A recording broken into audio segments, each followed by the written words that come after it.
In other news, manufacturers are working closely with the government officials to address the infiltration of contraband products.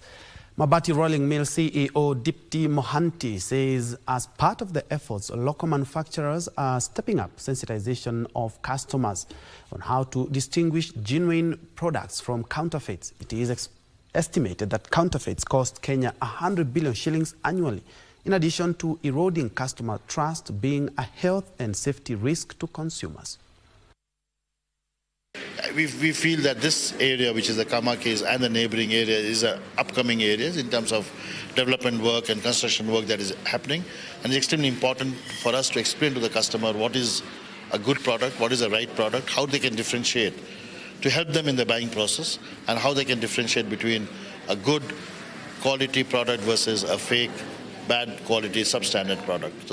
And this ensures that we have quality Mabatis, because it's one of the challenges that we've had, especially in our county where construction is one of the big industries. Our customers are getting what we'll call fake or substandard, and what we encourage them is through capacity building, through educating them on where to get genuine Mabati.